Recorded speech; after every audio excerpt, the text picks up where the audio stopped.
If I asked anyone in this audience, what would you change about yourself? I'm confident that I would get a plethora of answers in return. Some people may want to change a physical feature, others a personality trait or skill. How we all define value and worth, and what we personally find to be important could be irrelevant to another. There is no black and white when it comes to the worth of something, but rather a spectrum of gray. I'm Nicole Caputo, and this is my senior sage.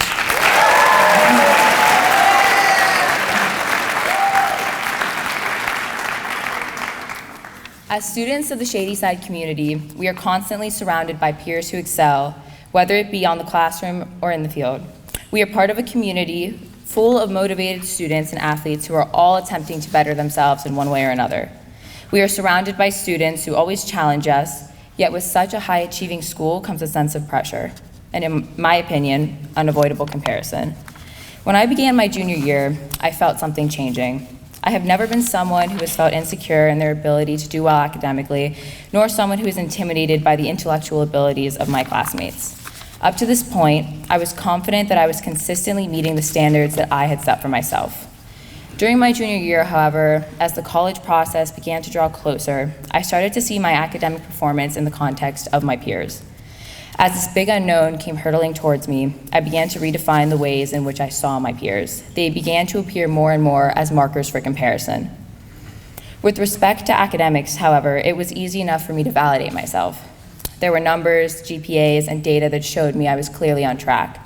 But with respect to physical appearance, things were not as easy. With something subjectively judged, like body image, there is no definition of what is beautiful or desirable. I began to feel insecure about the way that I looked. I went to class and wouldn't focus on the lesson, but rather the fact that my friend's leg looked so much skinnier than mine. I found myself constantly comparing myself to other girls around me, convincing myself that I wasn't good enough. I would get dressed in the mirror, look at myself, and feel ashamed at who I saw staring back at me. All the other girls are so skinny, I would tell myself, so you should be too. The more and more I compared myself to others, the greater the sense of inadequacy I felt grew. As I shrunk my portion sizes, my waist did the same, and yet I still felt the same sense of disappointment when I looked at who I was. I understand that what I was experiencing may not be applicable to the student body as a whole.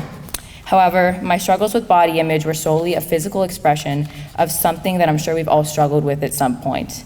An insecurity in some aspect of our lives that stops us from being the best version of ourselves, or at least the happiest. It's the same feeling a person who studies hard and continues to earn C, while their peer who seems to never study earns A's must feel. The same feeling that a runner who is at the last in the pack may feel at the end of a race. It's the action of taking something about ourselves and devaluing it, because in our perspectives, someone else has done or can do that better than us. We inflict self-deprecation and insecurity on ourselves.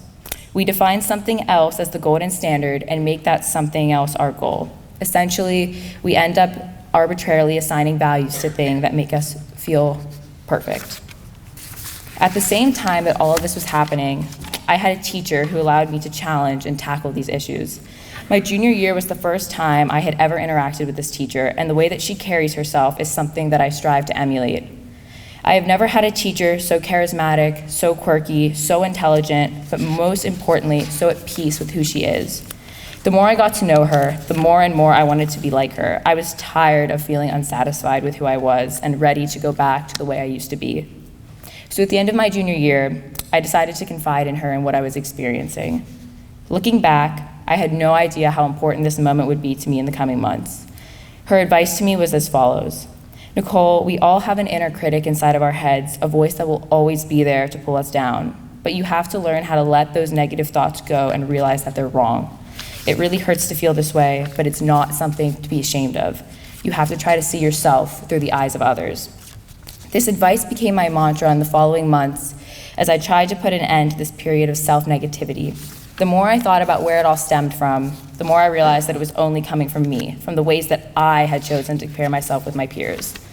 So slowly, I began to untrain myself to make everything a competition or a comparison.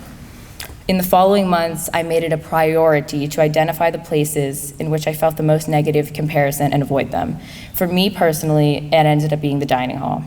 I became more aware of when my inner critic was trying to take over my mind and would actively try to shut it down.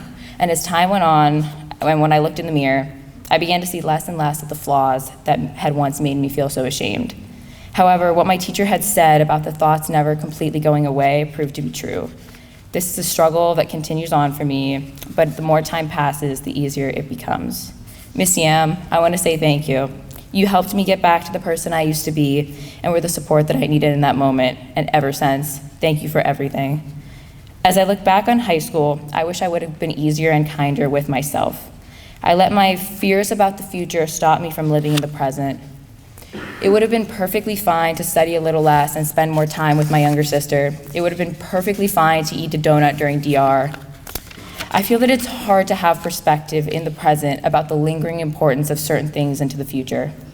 I couldn't realize these things until my time in high school was coming to a close, which is why I want to share that now. What I've come to realize is that we are always our own worst critics. The way that we perceive ourselves is so much more judgmental than the ways that anyone else sees us and how we perceive others. I think we could all do well to remember to be a little kinder to ourselves. That doesn't mean necessarily becoming a couch potato who spends all day binge watching Netflix, but rather that when we don't succeed, we don't let it become defining of who we are. It means not chasing perfection. I found the help that I needed in an unlikely place, not in my best friends, not in my parents, my advisor, or in teachers who I had known for years. This community is full of people who will surprise you, and I promise reaching out to someone unexpected will yield something valuable. I want to remind everyone to compare themselves a little less, reach out a little more, and pay attention to your peers. Whatever goals or standards you set for yourself, regardless of if you reach them or not, you are enough. Regardless of the situation, the thought of comparison or competition should be incomprehensible. We all strive for excellence, but I challenge you all instead to find satisfaction with what and who you already are. Thank you.